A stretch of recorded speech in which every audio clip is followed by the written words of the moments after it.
Hello friends, I am S K sir, M S classes English grammar Sherghati. हमारे channel में आप सभी को फिर से वेलकम है। हम सारे लोग देख रहे हैं आज मैं एक पोएम की ओर चल रहा हूं। स्वीटेस्ट लव आई डोंट गो। आज हम लोग इस पोएम को देखेंगे फिर से एक बार। Sweetest love I don't go. इस पोएम का पोएट हैं जॉन डन। जॉन डन ने इस कविता को लिखे हैं। हम लोग देखते हैं इस पोएम में शॉर्ट नोट की ओर चलते हैं हम लोग, जो आप सभी को एग्जाम्स में लिखने के लिए आता है शॉर्ट नोट। तो किस तरह से हम लोग शॉर्ट नोट लिखें, कविता को किस तरह से हम लोग शॉर्ट करें, हम लोग देखते हैं आज। तो चलिए हम लोग पढ़ते हैं। स्वीटेस्ट लव आई डोंट गो, जो जॉन डॉन के द्वारा लिखा हुआ है। देख रहे हैं हम लोग। Sweetest love I don't go has been written by John Donne. यह कविता जो है कि एक प्रेमी और प्रेमिका के बीच की कविता है। जो लवर जो है इसमें, वह अपने जिससे प्यार करते हैं उन्हें छोड़ करके और कुछ दिनों के लिए कहीं दूसरे जगह जाने की तैयारियां करते हैं। तो इस कविता में इनके जो प्रेमिका की जो बात है, तो जो जिनसे प्रेम करते हैं कवि, वो कहती हैं कि मैं कैसे अकेली रहूंगी। वही चीज को इन्होंने इस कविता में समझाने की कोशिश की है कि मैं ज्यादा वक्त के लिए नहीं जा रहा हूं, मैं पुनः फिर लौट कर आ जाऊंगा। कवि कहना चाहते हैं इस कविता में कि एक दिन ना एक दिन हम लोग को तो जुदा होना ही है। Man is a मॉर्टल। जैसे आदमी एक मरणशील है, तो क्यों ना हम लोग देखते हैं एक अभ्यास करके, एक प्रैक्टिस करके, कि कुछ दिनों तक एक दूसरे से दूर रहकर कि क्या दूरी बनाने में किस प्रकार की परेशानियां होती है एक दूसरे से। क्या हम लोग एक दूसरे से दूर रह पाएंगे। कभी यह भी कहते हैं कि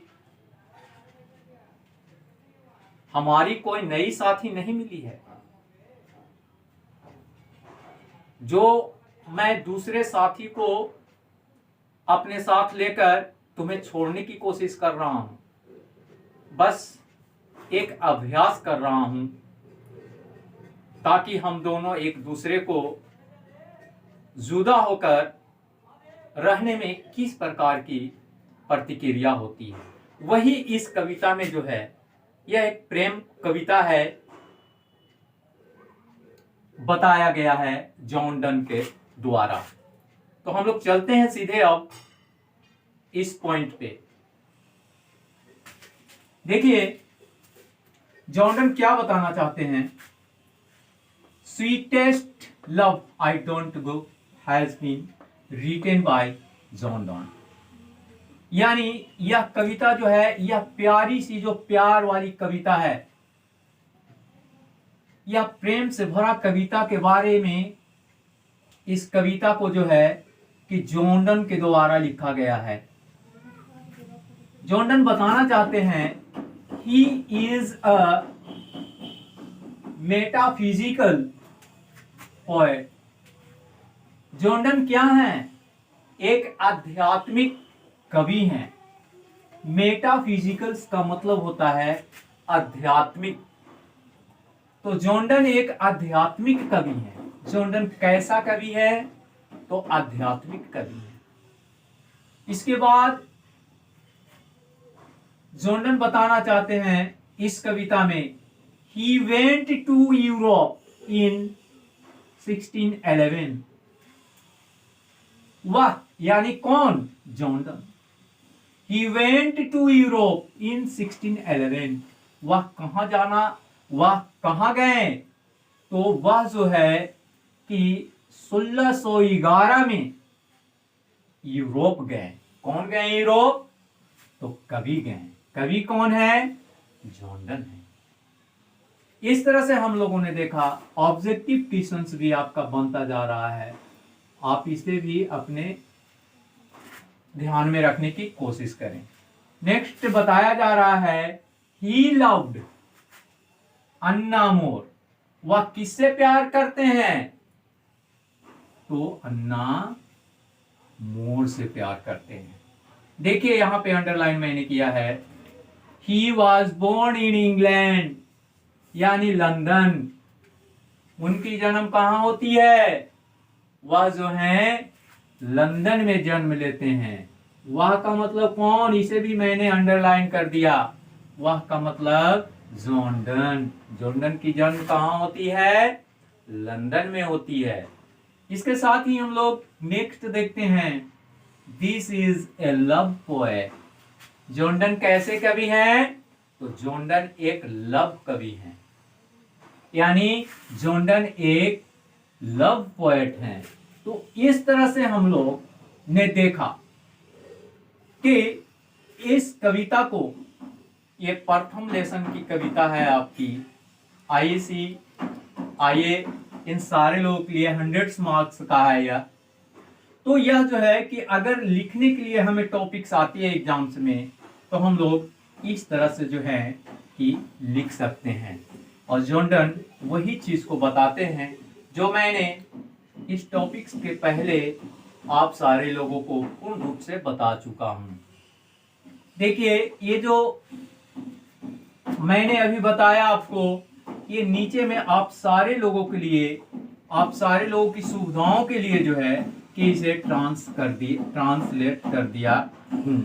जैसे इसी चीज को, sweetest love I don't go, Kavita John Donne के ने लिखा है, जो कि एक मेटाफिजिकल पोएट है। मेटाफिजिकल पोएट मतलब आध्यात्मिक कवि हैं।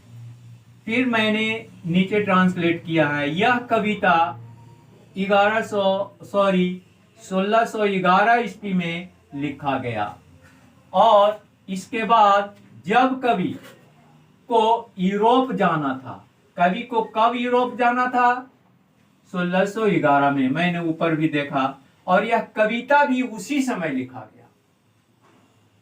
यह कविता भी उसी समय लिखा गया क्योंकि जिससे प्यार करते थे उनके विषय में, उनके बारे में। नेक्स्ट देखने को मिलता है कि इस कविता में कवि और उनकी प्रेमिका, कवि की प्रेमिका कौन है? कवि की प्रेमिका है